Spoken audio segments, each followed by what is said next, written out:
Hi everyone, मैं प्रिया और अपने चैनल टेक विद प्रिया में आपका हार्दिक स्वागत करती हूँ। तो आज मैं बताऊँगी कि जो राधाष्टमी है तो उनकी राधा जी का जन्म एक्चुअल में क्या हुआ, क्या है तब के जो कथा है द्वापर युग में। तो राधा जी का जो जन्म था वो सबसे लोकप्रिय है। वृष भानु जी ने एक सुंदर शीतल सरोवर में एक सुनहरे कमल में एक दिव्य कन्या लेटी हुई मिली और वे उसे घर ले आए, लेकिन बालिका आंखें खोलने को राजी ही नहीं थी। पिता और माता ने समझा कि वे देख नहीं सकती हैं, लेकिन प्रभु लीला ऐसे थी कि राधा सबसे पहले श्री कृष्ण को देखना चाहती थी। जब बाल रूप में श्री कृष्ण को उनका सामना हुआ तो उन्होंने आंखें खोल दी। एक अन्य कथा ये भी है कि जो राधा द्वापर युग में वृष भानु के घर प्रकट होती हैं।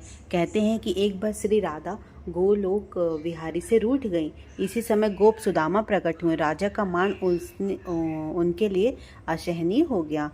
उन्होंने श्री राधा की भर्त्सना की। इससे कुपित होकर राधा ने कहा, सुदामा, तुम मेरे हृदय को संतप्त करते हुए असुर की भांति कार्य कर रहे हो, अतः तुम असुर योनि को प्राप्त हो। सुदामा काँप उठे, बोले, हे गोलकेश्वरी, तुमने मुझे अपने साप से तो नीचे गिरा दिया। मुझे असुर योनि प्राप्ति का दुख नहीं है, पर मैं कृष्ण वियोग से तप्त हो रहा हूँ। इस वियोग का तुम्हें अनुभव नहीं है, अतः एक बार तुम भी इस दुख का अनुभव करो। सो द्वापर में श्री कृष्ण के अवतरण के समय तुम भी अपनी सखियों के साथ गोप कन्या के रूप में जन्म लोगी और श्री कृष्ण से विलग रहोगी। सुदामा को जाते देखकर श्री राधा को अपनी त्रुटि का आभास हुआ और वह भय से कातर उठी।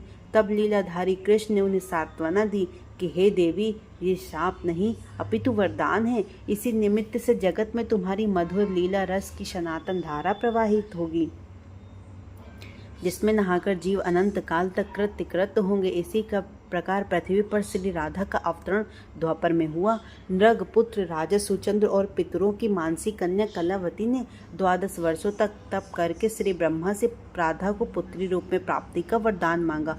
फलस्वरूप द्वापर में वे राजा वृष भानु और राजी कीर्तिका के रूप में जन्मे। दोनों पति पत्नी बने। धीरे धीरे श्री राधा के अवतरण का समय आ गया।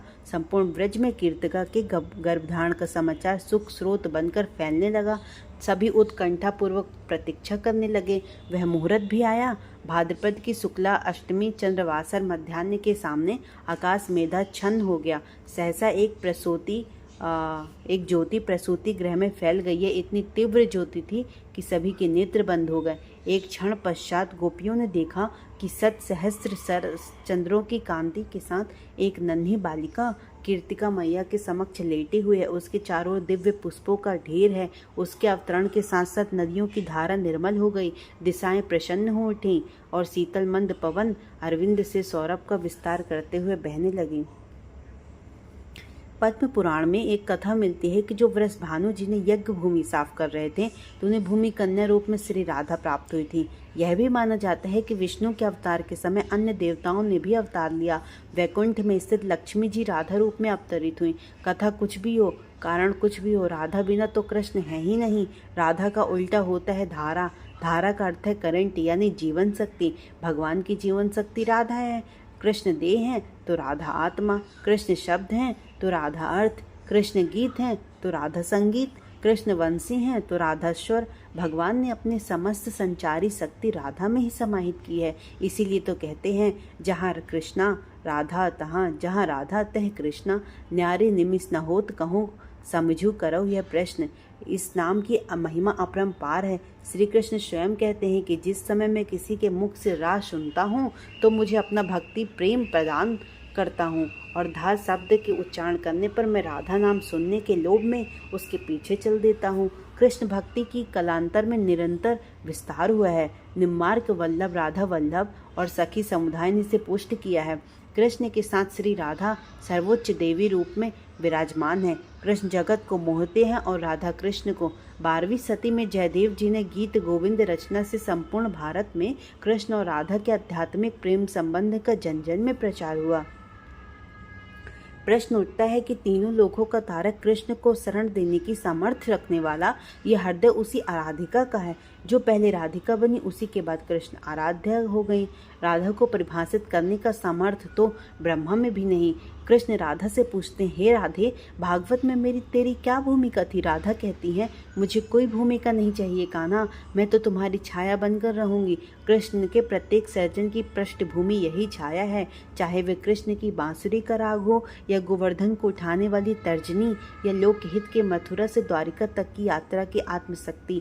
आराधिका में आ को हटाने से राधिका बनती है और इसी आराधिका का वर्णन महाभारत या श्रीमद् भागवत में प्राप्त है और श्री राधा का उल्लेख नहीं आता।